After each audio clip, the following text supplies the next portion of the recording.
Hey everyone, I'm back. I'm gonna talk to you guys about getting my full driver's license.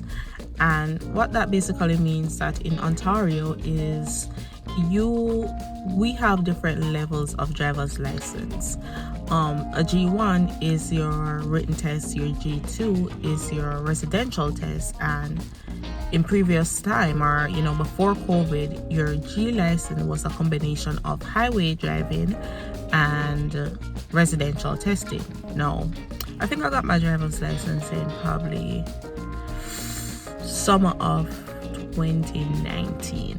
That's the written test. And then later on in that same year, I went and did a G testing. Now, probably thinking that's something wrong with that statement, because after G1 then there's G2 and then G. But if you have documentation from your home country that you have driving experience and you submit it to the drive center, they will automatically move you from a G1 license to a G testing. I failed that test and I deserve to fail it. I'm not lie. But the examiner that I had in that moment, and she didn't even have a trainer as well in the vehicle with us, and I'm telling you, she was brutal. And quite frankly, like I said, full accountability.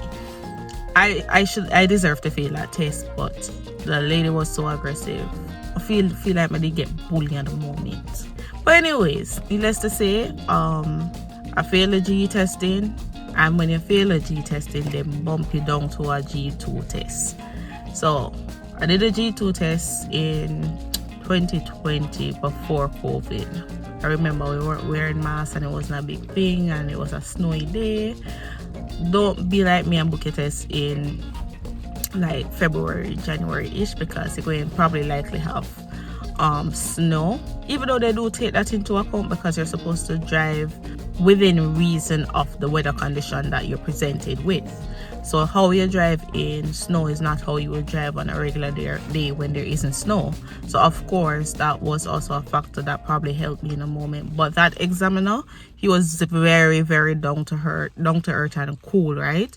I felt like I was just driving around the city with my friends and we were just having a conversation. Completely forget that I'm doing a test. But needless to say, I passed the test in 2020. And then 2020, March 2020 and COVID. And then the whole drive test center got shut down. And then, it kind of pick up back maybe in late 2022. But, girl just wasn't in the mood to get it done. So I put it on my vision board this year that I know I want to get my driver's license again, my full driver's license. And I put it on my vision board, and the moment I pay the fee, say committed to it, because I pay the fee and I show for your test. Like, nobody now do that. So I paid the fee and I had to get into the frame of mind to go and do the test. I connected with one of my instructors, because I had an instructor. How we drive in Jamaica is not how you should drive in Canada. I strongly believe that you should get some form of education, or instructor. Get an off the book instructor that is doing it on the side. Pay them a little $20, $30, $40, maybe $50, whatever they're charging wherever you are. You need an instructor, because some things that we do in Jamaica, you don't want to do in Canada. You're going to fail your test. So I connected with the instructor that I had back then, and we went on the road once, and he's like, you're in fairly good condition for this test. You shouldn't have anything to worry about. Went and did the test. I passed the test. I was telling the instructor that I don't want a woman, because the woman that examined me the first time that I failed the test, I was like, she was a beast. She was small in frame, but she was quite a beast. And when I had a male coming over to me and stuff, I was like, all right, guy, give me good energy, good vibes. He was polite. He wasn't talkative, but he's like, yeah man, you're good to go. So me like, all right, girl, pass our test. And the first thing I did was to go to the insurance company. Because one thing with me I try to do in life right now, I save money, because outside expensive. So the first thing I did was to drive straight to the insurance company and give them the slip, because before you get the actual license, you have a slip that you have to walk around with that replace the license. because the license that I now have, which is a G2, is only valid. The picture on it is valid, but the written paper itself that I was given at the drive center is what has to go along with it. So with that being said, got cheaper insurance. TD insurance, don't do TD insurance. TD insurance increased my premium from $252 to $265 because of inflation. And I suppose that all insurance are probably doing that, but when I got the slip and said, hey, my premium is going up, I was like, nah. no, I didn't do anything wrong. You're going to pay me money. You're not going to do this, and kind of forced me into shopping around for insurance, which I landed on Allstate. Now with Allstate, they took into account my driving experience from Jamaica, which TD didn't.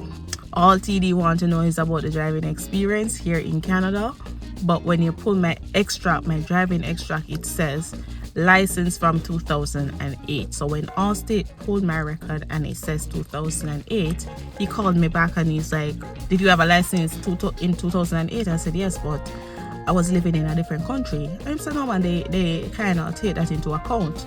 Bet, alright, cool. So my insurance dropped from $265 to $165. Big up yourself, TD. Increase your premium on people and make people vex with you and go find something else to do with their money, because that was insane. I'm saving $100 every month. $100 every month. And I'm on this whole financial journey thing, and I probably can let you guys in. I started investing. This whole conversation started with me talking about G license. I know I've gone into investment. Yeah, well, that's it for now. I'll be back. I'm going to give you an extended explanation as to why I'm on a work permit and not a PR, even though I've lived in this country over 5 years. Yeah, that story is gonna be, that one is going to be a good story. So a good story, but a bad story nonetheless. But see you guys later.